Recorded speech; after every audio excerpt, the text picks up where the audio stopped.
প্রচণ্ড গরমে ক্রিম দিয়ে কাজ করার সঠিক পদ্ধতি, কেকের টেস্ট কিভাবে বাড়াবেন, ক্রিমটাতে কিভাবে লাল টকটকে কালার আনতে হবে, ক্রিমের টেস্ট কিভাবে বাড়াতে হবে, এই নিয়ে যেন প্রশ্নের শেষ নেই।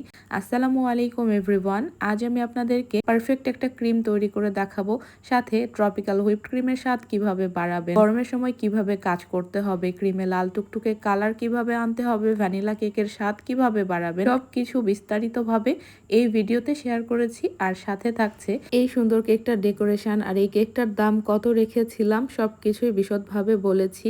তাহলে চলুন কথা না বাড়িয়ে পুরো ভিডিওটি দেখে নেওয়া যাক। প্রথমে আমরা কেকের লেয়ারে দেওয়ার জন্য হোয়াইট চকলেট গানাশ তৈরি করে নিব। ভ্যানিলা কেকে হোয়াইট চকলেট গানাশ ব্যবহার করলে কেকের টেস্ট বহুগুণে বেড়ে যায়। এটা নতুন যারা আছেন তারা হয়তো বা জানেন না, এই জন্য প্রশ্ন করেন। তো আমি এখানে 35 গ্রাম নিয়েছি হোয়াইট চকলেটটাকে খুবই ছোট করে গ্রেট করে নিয়েছি। এরপরে দিয়ে দিচ্ছি 35 গ্রামের অর্ধেক পরিমাণ হুইপিং ক্রিম, অর্থাৎ 18 থেকে 20 গ্রামের মতো হুইপড ক্রিম এখানে দিয়ে নিলেই হবে। ক্রিম এবং এই চকলেটটাকে ডাবল বয়লার প্রসেসে আমি মেল্ট করে নিয়েছি। আর এই হলো হোয়াইট চকলেট গানাশ। এইটা আমরা ভ্যানিলা কেকের লেয়ারে ব্যবহার করব, আর এতে করে কেকের টেস্ট বহুগুণে বেড়ে যাবে। আমরা যেহেতু মাঝের লেয়ারেই ব্যবহার করব, সেজন্য এর থেকে বেশি চকলেটের প্রয়োজন নেই।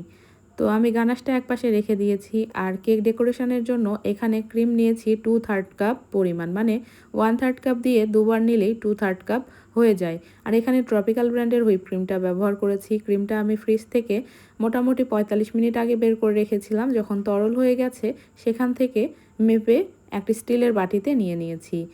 ক্রিম তৈরি করার সময় চেষ্টা করবেন স্টিলের বাটি ব্যবহার করতে। বাটি এবং বিটারের কাঁটা ঠান্ডা রাখতে চেষ্টা করবেন, এতে করে ক্রিমটা খুব দ্রুত স্টিফ হয়ে যায়। ট্রপিক্যাল ক্রিম যেহেতু এমনি থেকেই মিষ্টি, এর সাথে আলাদা করে আইসিং সুগার বা চিনি অ্যাড করার প্রয়োজন নেই। প্রথম থেকে শেষ অবধি বিট করলেই এই ক্রিমটা হয়ে যায়। তো এখানে দেখুন যে বিট করতে করতে মোটামুটি 85% মতো স্টিফ হয়ে এসেছে।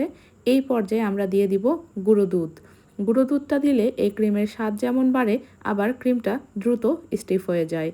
এই পর্যায়ে আমরা যে চকলেট গানাশটা রেডি করে রেখেছিলাম সেটাও দেওয়া যাবে, তবে আজকে গানাশ দিচ্ছি না, গুঁড়ো দুধটাই ব্যবহার করছি। আপনারা যদি গুঁড়ো দুধটা না দিতে চান, এখানে হোয়াইট চকলেট গানাশটা ব্যবহার করবেন। এতে করেও ক্রিমের টেস্ট ভালো হবে এবং ক্রিমটা খুব দ্রুত স্টিফ হয়ে যাবে। তো আমি এখানে গুঁড়ো দুধটা দিয়েছি 1 টেবিল চামচ পরিমাণ, চাইলে 2 টেবিল চামচ পরিমাণ গুঁড়ো দুধ দিতে পারেন। গুঁড়ো দুধটা দিয়ে আমরা বিটার স্পিডটা হাই স্পিডে রেখে বিট করব আরও 2 মিনিট মতো। তো বিট করতে করতে যখন দেখবেন যে এরকম ঘন ঘন ভাঁজের সৃষ্টি হচ্ছে আর বিটারের কাটাতেও ভাঁজগুলো ঘন ঘন হয়ে লেগে আসছে আর ক্রিমটা একটু টাইট টাইট মনে হচ্ছে, তখনই বুঝে নিতে হবে যে ক্রিমটা বিট করে নেওয়া হয়ে গেছে। এর থেকে বেশি বিট করা যাবে না, এতে করে ওভার বিট হয়ে যাবে। ক্রিমের যে একটা স্মুথ টেক্সচার সেটা নষ্ট হয়ে ফাটা ফাটা বা ছানা টাইপের হয়ে যাবে। তো আমি আপনাদেরকে একটু ক্লোজ করে দেখাচ্ছি ক্রিমটা ঠিক কীরকম। তো এই রকমই হবে, দেখুন যে ভাঁজগুলো কতটা ঘন। তো এই পর্যায়ে আপনাদেরকে বিট করা অফ করে দিতে হবে। এই ক্রিমটা এখন বাটি উল্টালেও পড়ে যাবে না, আর এইটা দিয়ে খুব সুন্দর মতো যে কোনো কালার মিশিয়ে কাজ করতে পারবেন।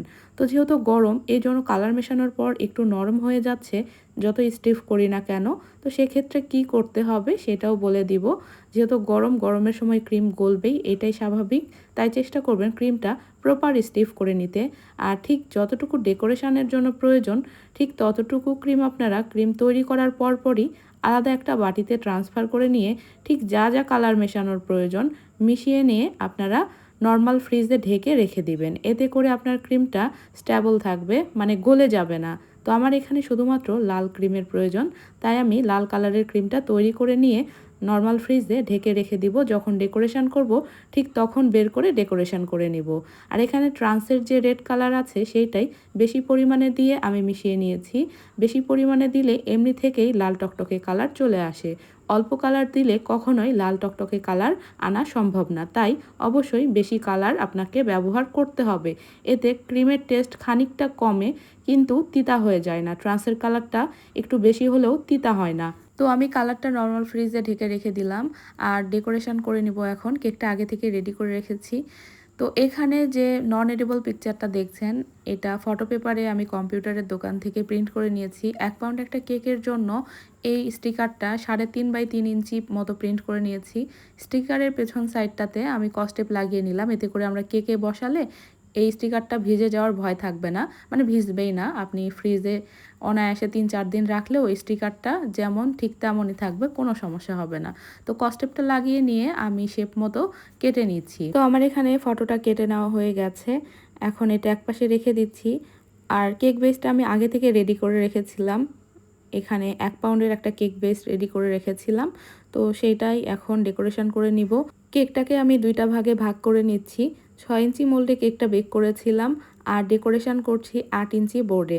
তো বোর্ডে সামান্য ক্রিম লাগিয়ে একটা স্লাইস বসিয়ে আমি সুগার সিরাপ দিয়ে নিচ্ছি। এরপরে ঠিক যতটুকু ক্রিমের প্রয়োজন ক্রিমটা ভালো মতো ছড়িয়ে নিয়ে এর উপরে যে হোয়াইট চকলেট গানাশটা রেডি করে রেখেছিলাম সম্পূর্ণটুকুই দিয়ে দিব।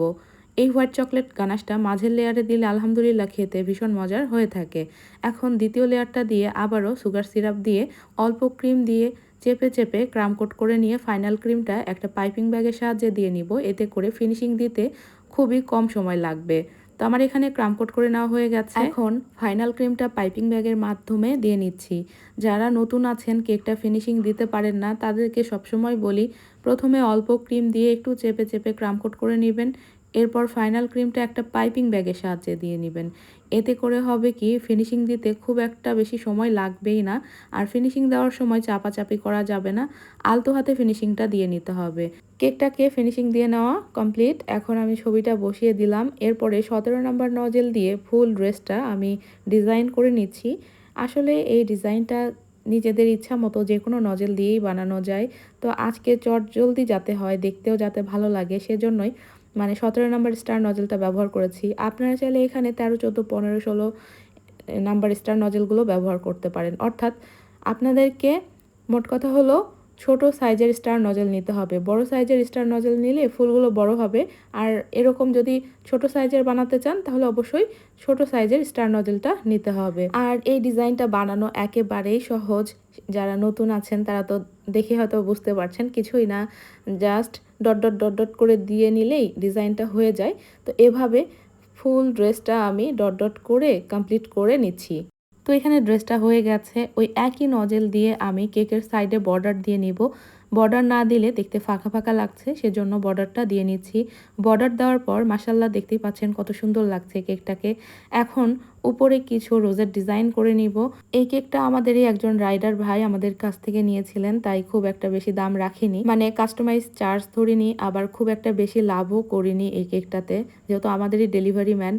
তো ওর এটা প্রথম বিবাহবার্ষিকী, বলেছিল যে আপু আপনার মতো করেই তৈরি করে দেন।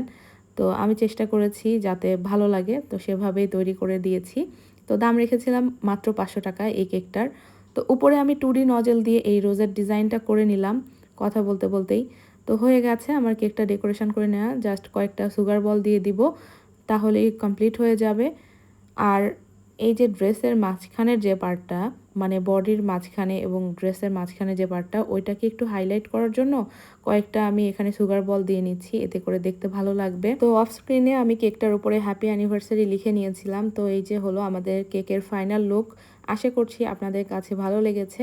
তো আজকের মতো ভিডিওটি এখানেই শেষ করছি। কথা হবে পরবর্তী ভিডিওতে। সেই পর্যন্ত সবাই অনেক বেশি ভালো থাকবেন, সুস্থ থাকবেন। আল্লাহ হাফেজ।